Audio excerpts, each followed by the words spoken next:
Hello students, welcome to my channel. मैं हूं आपकी प्रज्ञा मैम और आज के वीडियो लेक्चर में हम सीजी बोर्ड के क्लास 7 हिस्ट्री के जो चैप्टर 6 है उसके एक्सरसाइज देखेंगे। तो चैप्टर 6 है आपका the foundation of the Mughal empire from Babur to Akbar 1526 to 1605। तो यहाँ पे हमको जो मुगल एम्पायर है, कहीं ना कहीं आपने मुगलों के बारे में सुना होगा। इसका डिटेल वीडियो लेक्चर भी मैंने बना के रखा है, आप उसको पहले देखें उसके बाद इसको देखें, अदरवाइज आपको क्वेश्चन आंसर्स नहीं समझ में आएंगे। तो हमने इस चैप्टर में बाबर से अकबर के बारे में पूरा देखा था कि कैसे जो है बाबर यहाँ इंडिया में आए, यहाँ पे कैसे साम्राज्य अपना फैलाया। उसके बाद जो उनके जो आगे जो पीढ़ी है अकबर तक लीग आगे की जो पीढ़ी है अकबर तक उन्होंने कैसे कैसे राज्य अपना फैलाया, वो सब चीजें हमने चैप्टर में देख लिया है। अब एक्सरसाइज देखेंगे तो एक्सरसाइज में सबसे पहला है फिल इन द ब्लैंक्स। तो फिल इन द ब्लैंक्स में पहला है the officials of Mughal empires were called. जो ऑफिसर्स हुआ करते थे मुगल एम्पायर के, उनको क्या कहा जाता था? उन्हें मानसबदार कहा जाता था। उसके बाद नेक्स्ट है अबुल फैजल रोड डैश। उन्होंने अकबरनामा लिखा था, अकबर के बारे में उनकी जीवनी लिखी थी, तो उसे अकबरनामा कहा जाता है। The mansabdars had to maintain a troop of cavalry and infantry. तो जो मानसबदार्स हुआ करते थे उनको मेंटेन करके रखना पड़ता था। ठीक है, सेना अपनी मेंटेन करके रखनी पड़ती थी जिसमें कैवलरी और इन्फेंट्री दोनों हुआ करते थे। कैवलरी जो घुड़सवार होते हैं उन्हें कैवलरी कहा जाता है। इन्फेंट्री जो पैदल चल के लड़ाई लड़ते हैं उनको इन्फेंट्री कहा जाता है। नेक्स्ट है the salary of mansabdars were paid in the form of revenue collector. जो मानसबदास की सैलरी हुआ करती थी वो रेवेन्यू जितना वो कलेक्ट करते थे उसके हिसाब से उसके बेसिस पे हुआ करता था। नेक्स्ट है the coin made of bronze is called Dham and the coin made of silver is called रुपया। तो जो राणा प्रताप थे उन्होंने ये सिस्टम, जो कॉइन्स है उसका सिस्टम लेके आए थे। तो यहाँ पे जो ब्रॉन्ज के कॉइन है उसको क्या कहा जाता था? धाम। और जो सिल्वर के कॉइन्स है उन्हें रुपया कहा जाता था। नेक्स्ट है ट्रू एंड फॉल्स। तो हमको ट्रू और फॉल्स देखना है। सबसे पहला है फार्मर्स हैड टू पे taxes in the government sorry taxes in the form of grain during Akbar's reign। तो अकबर के समय में क्या फार्मर्स को टैक्सेस पे करने पड़ते थे ग्रेन के फॉर्म में? नहीं, बिल्कुल नहीं, उनको कैश में देना पड़ता था।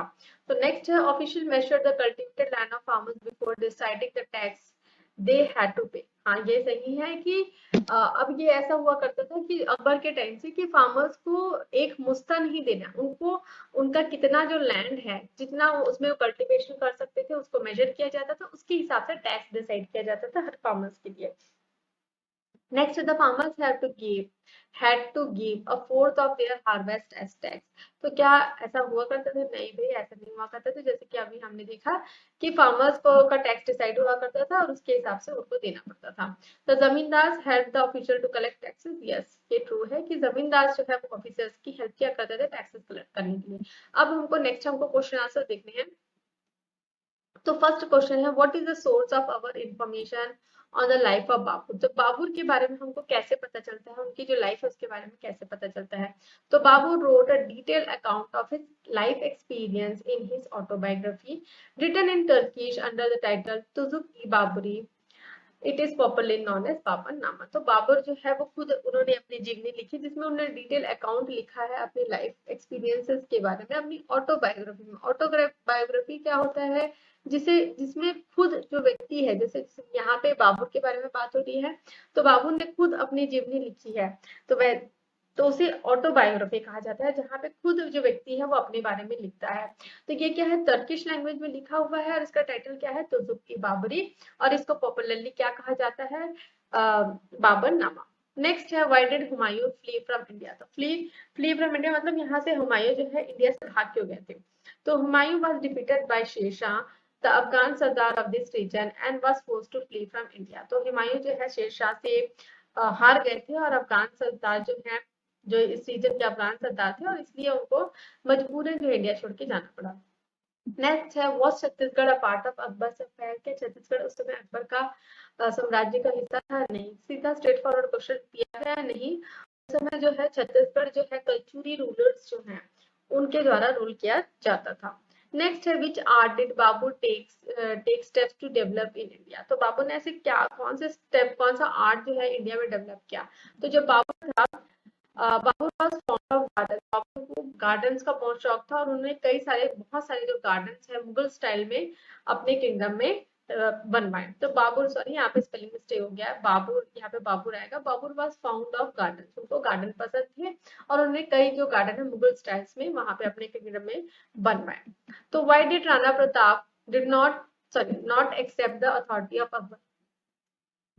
तो राणा प्रताप जो है हार गए थे अकबर से, तो उन्होंने उसके बाद जो है अकबर की अथॉरिटी क्यों उन्होंने एक्सेप्ट नहीं की थी। तो battle between the two आर्मीज of Akbar and Rana Pratap took place at Haldi Ghati.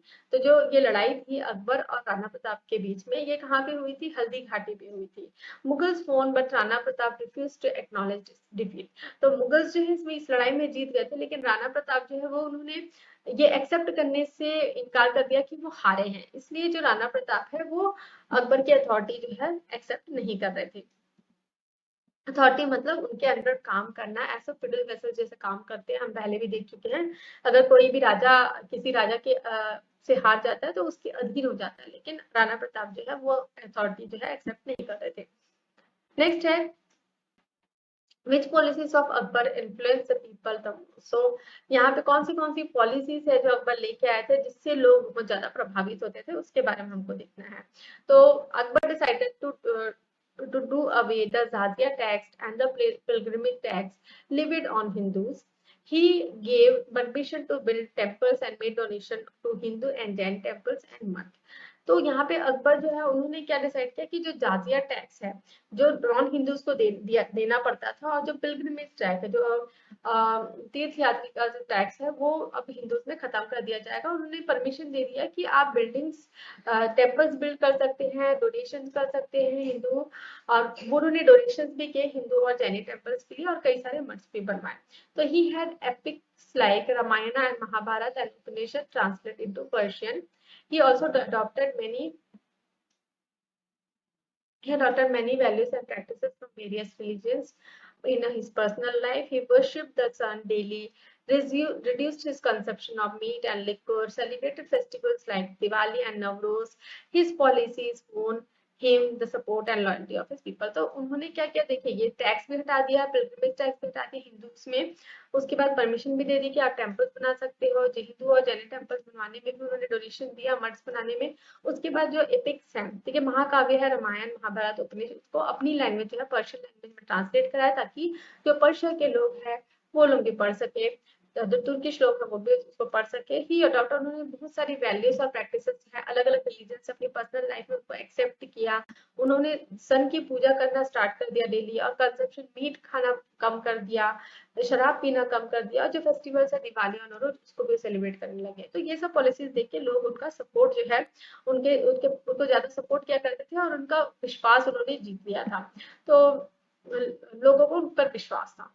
तो नेक्स्ट क्वेश्चन, हु अपॉइंटेड मानसद दास। तो मानसद दास का चुनाव कौन करते थे, ठीक है। मानसद दास के पहले के बारे में हमने पहले फिल इन द ब्लैंक्स में देखा। तो जो मानसद दास हुए करते थे, जो ऑफिसर्स हुआ करते थे मुगल एम्परर में, उनको जो पर्सनली जो है एम्परर ही सेलेक्ट किया करते थे, और इनका कंट्रोल जो डायरेक्ट जो है वो एम्परर ही अपने अंडर में रखते थे, और उनको डिफरेंट एम्पायर्स कहाँ कहाँ पे पोस्ट करना है वो भी एम्पायर जो एम्परर है वो ही डिसाइड किया करता था, मतलब राजा जो है वही डिसाइड किया करता था।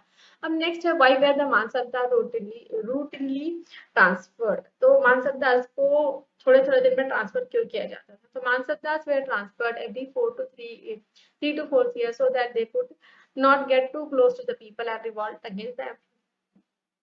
तो मानसद दास जो है उनको हर 3 से 4 साल में ट्रांसफर किया जाता था, ताकि वो वहां पे रहने वाले जो लोग हैं उनसे एकदम करीबी मत हो जाए, उनके दोस्त मत बन जाए, और कहीं राजा के खिलाफ विद्रोह ना करना स्टार्ट कर दे।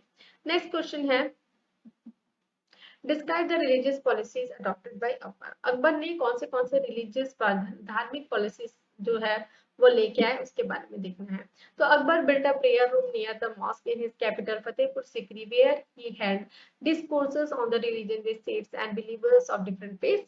He invited Maulvis of different Muslim sects as well as Hindu, Jain, Parsi and Christian and yogi and priests to their discourses between the years 1575 and 1585. He eventually concluded that all the religions teach the same values of truth and goodness. It will it was the will of God that was responsible for the diversity we see in the world with many with different cultures and religions. He firmly believed that earthly rulers must maintain this diversity and not be intolerant to difference. They should adopt a policy of peace and friendship to all. तो यहाँ पे यही बताया जा रहा है कि अकबर ने अपने जो मॉस्क है उसके पास में प्रेयर रूम बना के रखा था, जो फतेहपुर सिकरी का जो मॉस्क है वहां पे उन्होंने प्रेयर रूम बना के रखा था जहां लोग इकट्ठा होकर प्रार्थना कर सके। ठीक है, और यहाँ पे वो किसी भी रिलीजन को मानने से इनकार करते थे, मतलब उनके लिए सारे रिलीजन एक ही है।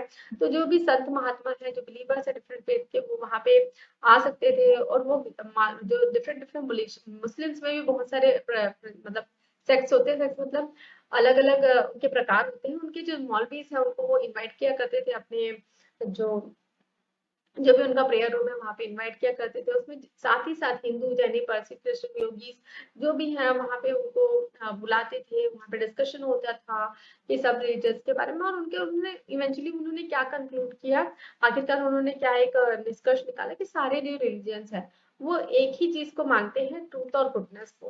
तो ना ये गॉड है ना, ये भगवान की मर्जी है कि उन्होंने इतनी सारे मतलब अलग अलग जो है धर्म को बनाए हैं, कल्चर्स और रिलीजन्स को बनाए हैं। तो वो मतलब ये बहुत ही अच्छे से मानते थे कि हमको पीस और फ्रेंडशिप मेंटेन करना चाहिए सभी के साथ में। नेक्स्ट है describe the main aspects of Akbar's revenue system. तो अकबर का रेवेन्यू सिस्टम क्या था, क्या उन्होंने रेवेन्यू सिस्टम में डिस्क्राइब किया। तो when Akbar became emperor, the system of collecting taxes from farmers was weak and not well organized. Zamindars and minor officials exploited farmers, collecting all kinds of tax from them. Akbar ruled that tax to be paid by the farmers would be decided by the extent of land they cultivated and it would be paid in cash not in kind. तो यहाँ पे अकबर जो है अकबर के आने से पहले जो टैक्स कलेक्ट करने का जो सिस्टम था वो बिल्कुल मतलब खराब था, वीक था, कोई भी ऑर्गेनाइज्ड नहीं था। जो जमींदार और माइनर ऑफिशियल्स हुआ करते थे वो क्या करते थे, लोगों का शोषण करते थे टैक्स के फॉर्म में। 10 प्रकार के टैक्स थे, सभी को अलग अलग प्रकार के टैक्स वहां पे फार्मर्स को देना पड़ता था। लेकिन अकबर के आने के बाद उन्होंने ये अलग अलग प्रकार के टैक्सेस को बंद कर दिया। यहाँ पे ये डिसाइड किया गया कि जो भी कल्टीवेट कितना जितना लैंड वो कल्टीवेट कर रहा है उसके हिसाब से है ना, उसके हिसाब से अपने को डिसाइड करना है कि कितना टैक्स उनको देना है। और टैक्स जो है कैश में दे दिया जाएगा और किसी प्रकार में नहीं लिया जाएगा। तो यही सब चीजें जो है अकबर के रेवेन्यू सिस्टम में आती है। यहाँ पे देखा हमने क्वेश्चन आंसर्स बहुत ही इजी है, सिंपल है। आप बहुत ही इजीली इसको याद करके रख सकते हैं, समझेंगे तो याद करने में भी इजी होगा। स्टोरी की तरह पढ़िए तो हिस्ट्री इजी होगा। तो यहाँ पे वीडियो लेक्चर हम खत्म करते हैं। अगर वीडियो लेक्चर आपको पसंद आया तो वीडियो को लाइक शेयर करें, कमेंट करके बताएं कि आपको वीडियो कैसा लगा। और मेरी वीडियोस आपको अगर पसंद आती है तो मेरे चैनल को सब्सक्राइब कर लीजिए, बेल नोटिफिकेशन को भी ऑन कर लीजिए ताकि जब भी मैं नई वीडियोस डालूं तो आपको नोटिफिकेशन मिल सके। Thanks for watching.